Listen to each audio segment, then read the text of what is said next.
दोस्तों सबसे पहले तो जरा इस आर्टिकल को देखिए। साल 1528 में मीर बाकी जो बाबर का सेनापति हुआ करता था, उसने अयोध्या में बाबरी मस्जिद की नींव रखी थी। यह मस्जिद ठीक उसी जगह पर बनाई गई जहां प्रभु श्री राम का जन्म हुआ था और इसे बनाने के लिए वहां पहले से मौजूद मंदिर को ध्वस्त कर दिया गया था। अब मुगलों ने भगवान को उनके घर से तो निकाल दिया, पर उन्हें कौन बताए कि भारत के लोगों के तो दिलों में राम बसे हैं और श्री राम के प्रति हमारी यही श्रद्धा है जिसने सालों तक चले कोर्ट केस के बीच भी किसी के मन से राम मंदिर बनने की आश को खत्म नहीं होने दिया।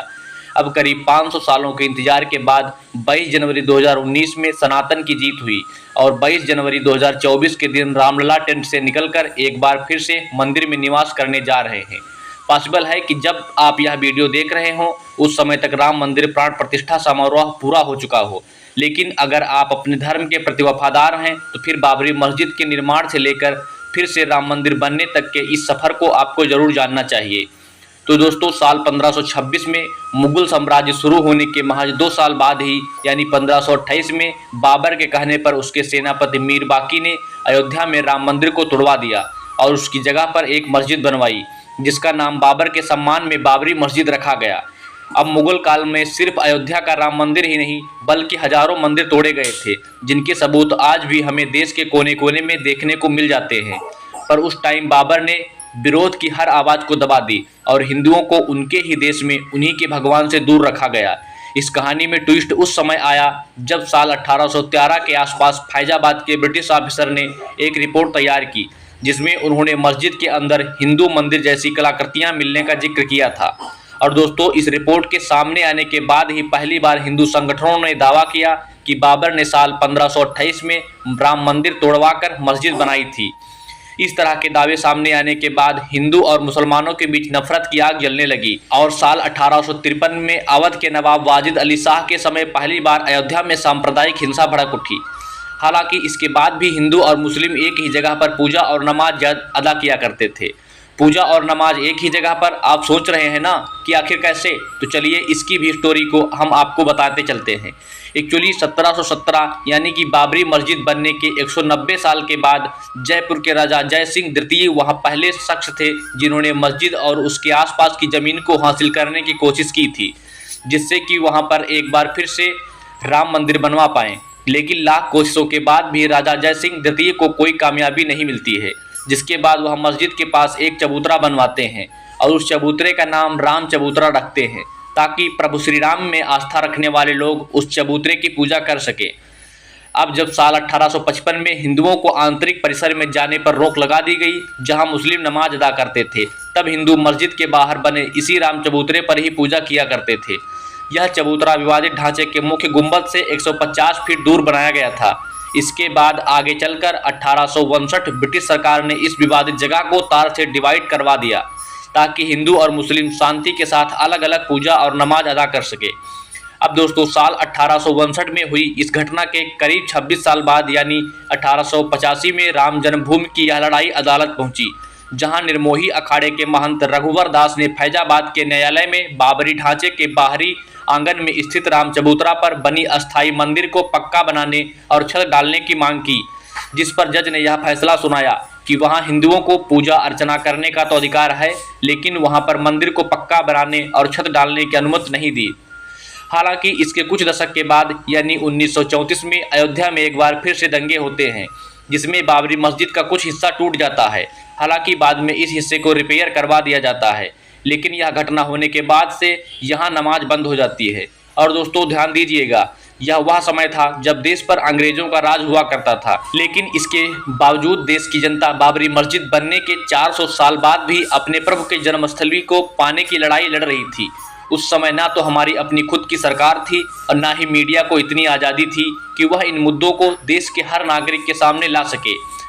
और तो और देश को चलाने वाली कांग्रेस भी इन मुद्दों से किनारा किए हुए थी। हाँ, अगर कोई चिंतित था तो देश की आम जनता जो कि अपनी जान की बाजी लगाकर अपने प्रभु के हक की लड़ाई लड़ रही थी।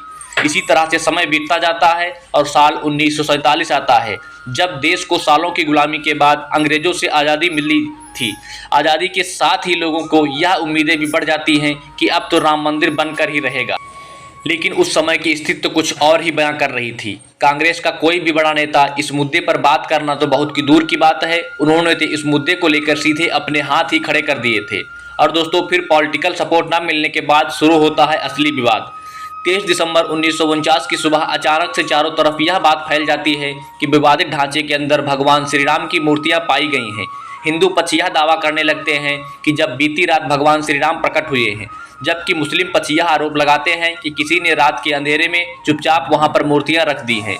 अब जैसे इस बात की खबर चारों तरफ फैलती है, दोनों पक्षों के लोग मस्जिद परिसर में इकट्ठा हो जाते हैं। विवाद को बढ़ता हुआ देख उस टाइम के प्राइम मिनिस्टर जवाहरलाल नेहरू जिला मजिस्ट्रेट के नायर को चिट्ठी लिखकर यह आदेश देते हैं कि मूर्ति को वहां से हटाया जाए और स्थिति को शांत किया जाए। लेकिन के नायर दंगों और हिंदुओं की भावनाओं के भड़कने के डर से इस आदेश को पूरा करने में हाथ खड़ा कर देते हैं।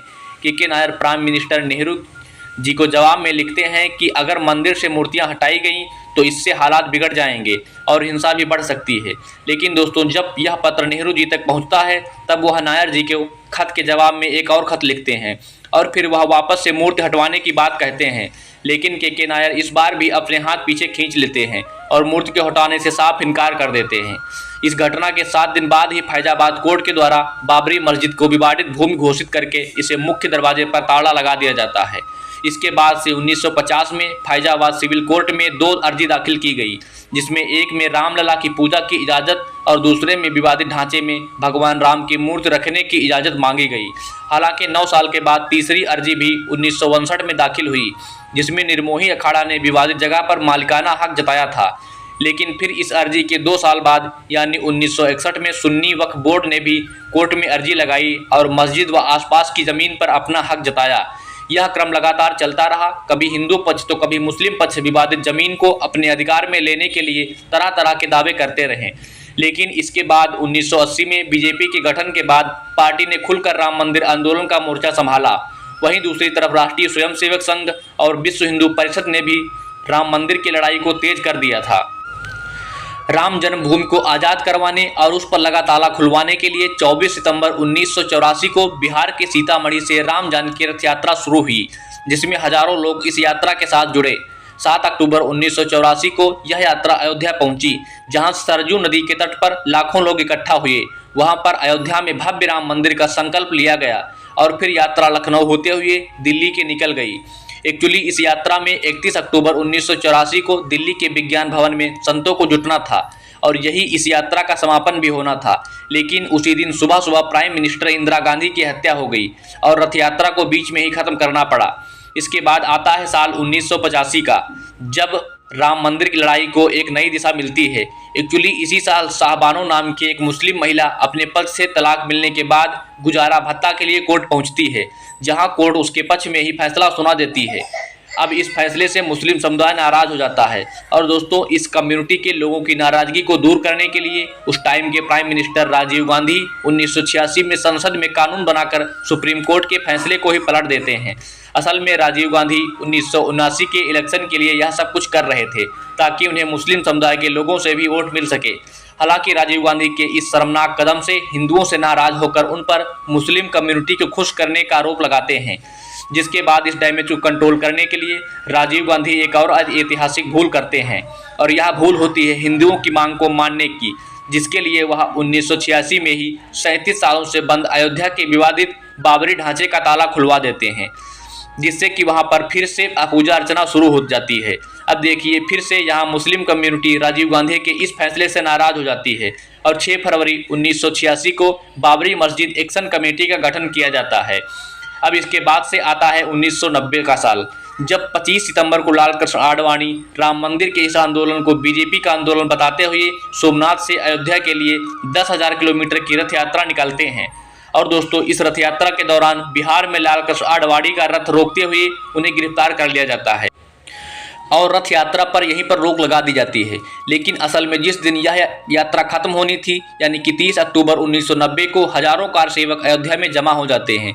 अब दोस्तों जिन्हें कार सेवक के बारे में नहीं पता उन्हें हम बता दें कि कार सेवक का मतलब उन लोगों से है जो निस्वार्थ भावना से सेवा करते हैं और धर्म की रक्षा के लिए कदम उठाते हैं।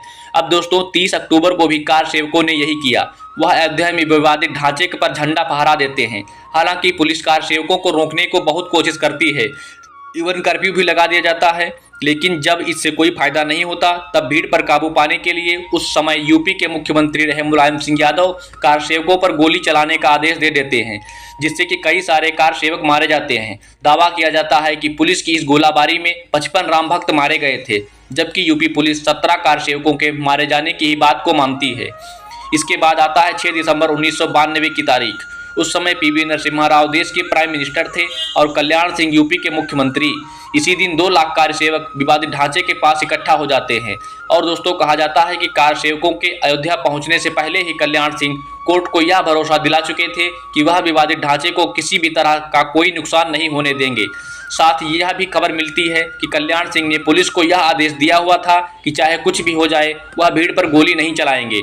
वहीं दूसरी तरफ हजारों कार सेवक जो 6 दिसंबर 1992 की सुबह विवादित ढांचे के पास खड़े थे, वह दोपहर तक ढांचे के ऊपर चढ़ जाते हैं और 1:55 पर विवादित ढांचे के एक गुंबद को गिरा देते हैं और फिर 1.5 घंटे बाद यानी करीब 3:30 बजे दूसरा गुंबद भी गिराते हैं और फिर शाम 5 बजे तक वह तीनों गुंबद ही गिरा देते हैं, जिससे कि पूरे यूपी में हाहाकार मच जाता है और स्थिति को काबू में करने के लिए यूपी में राष्ट्रपति शासन लगा दिया जाता है।